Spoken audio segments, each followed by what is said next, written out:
For a very long time, players have been asking for a better way to deal with the punishing Echo substat leveling system, something that reduces pure RNG gambling and reckless risk-taking in favor of a more forgiving path toward premium substats without burning through every hard-earned tuning tube on a single resonator. Echo leveling has always been one of the most contentious systems in the community and has sparked more than its fair share of arguments and frustration over time. The 3.1 special broadcast introduced a brand new gadget called the Transducer, and on the surface, it looks like an answer to a complaint players have had since launch: bad substats, wasted tuning, echoes that feel perfect right up until the final roll ruins everything.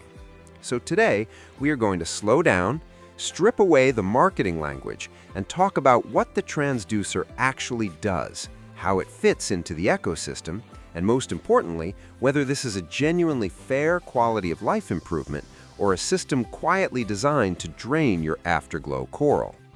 Yo, welcome back to the channel. Kamusta sa inyo lahat? New version, new limited characters and weapons. If you need some help with farming asteroids, check out my Lootbar link in the description and pinned comment for cheaper than in-game top-ups. Lootbar offers up to 25% discounts plus an extra 10% off when you use my link. It's definitely much cheaper than in-game top-ups. It is widely used by WuWa players, has strong Trustpilot ratings, and supports DIY top-ups on your PC or mobile, where you get the discounts without sharing your password. Just log into Lootbar, purchase, and then you go to their online DIY top-up page to complete the transaction yourself without giving anyone your password to do it. If you are looking to top up and save big, Lootbar is a straightforward and secure way while supporting the channel. So, let's get back to it.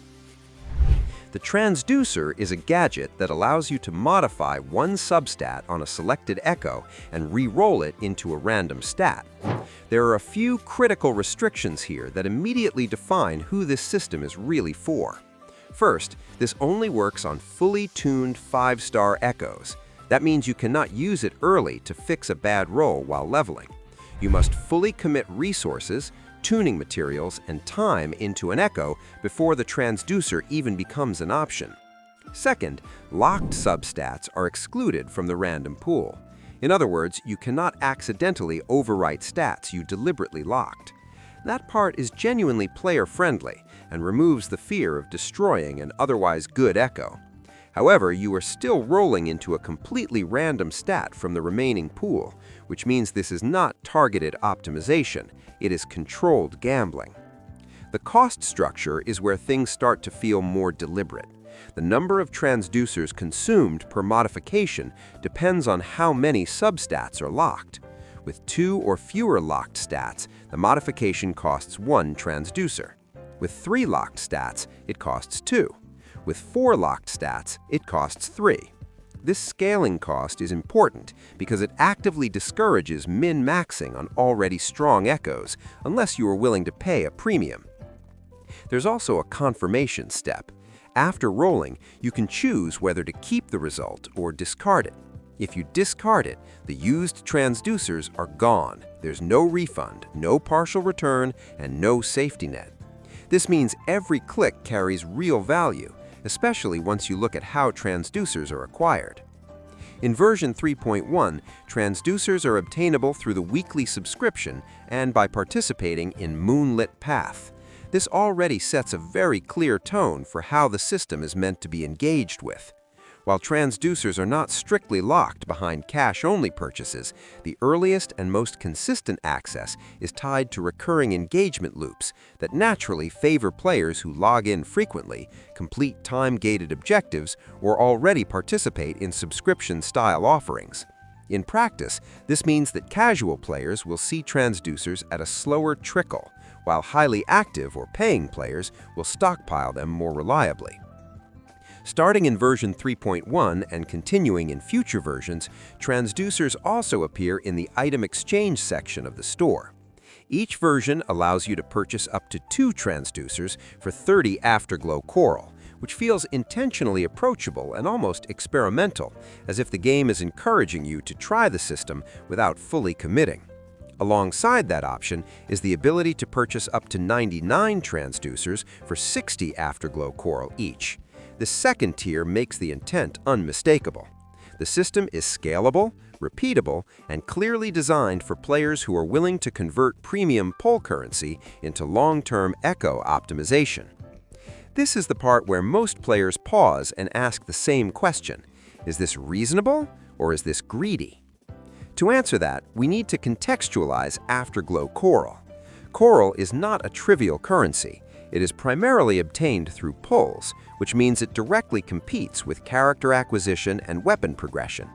Every coral spent on a transducer is coral not spent elsewhere. So the real cost of a transducer is not just the number on the screen, it's the opportunity cost of what you are giving up.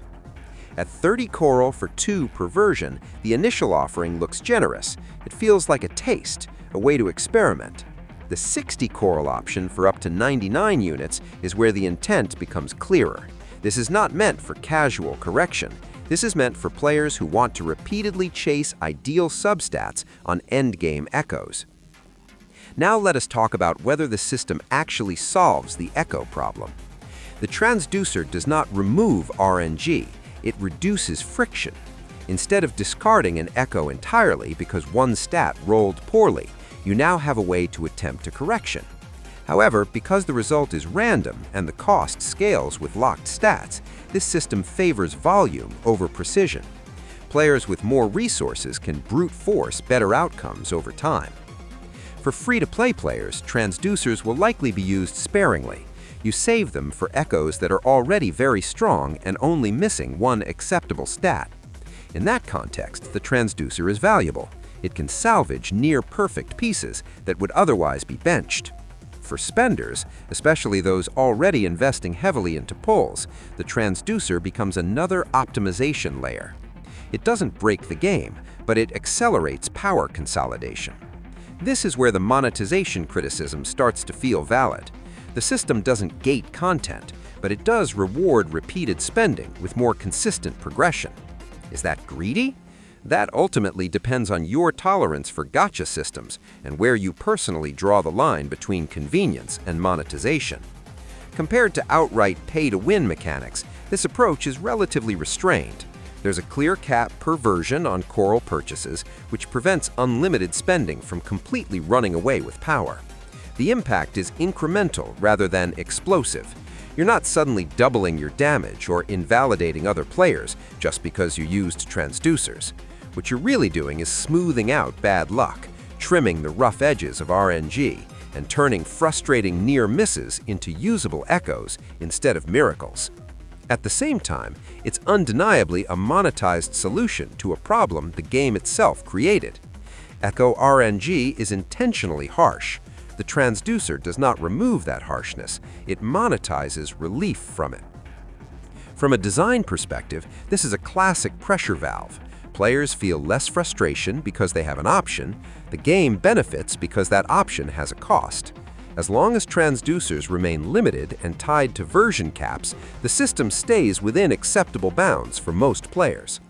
The real danger would be future expansion. If content starts assuming transducer-optimized echoes, or if acquisition shifts more heavily towards paid sources, then this system becomes less optional and more coercive. For now, it sits in an uncomfortable but familiar middle ground. So, is the transducer worth it? If you are free-to-play or low spender, yes, but only in very specific cases. Treat transducers like emergency tools, not routine upgrades. If you're a spender chasing perfection, the system will absolutely reward your investment, but don't confuse that with necessity. The transducer isn't a scam, but it isn't charity either. It's a calculated quality-of-life feature designed to feel good while quietly consuming high-value currency. Understanding that balance is what allows you to engage with it on your own terms, rather than the game's. And that, more than the gadget itself, is the real takeaway. As always, if this video resonated with you, please leave a like and subscribe. Ring that bell for massive gacha luck and maybe a sandwich. Thank you so much for watching, maraming salamat po, and I will see you in my next video drop. Goodbye!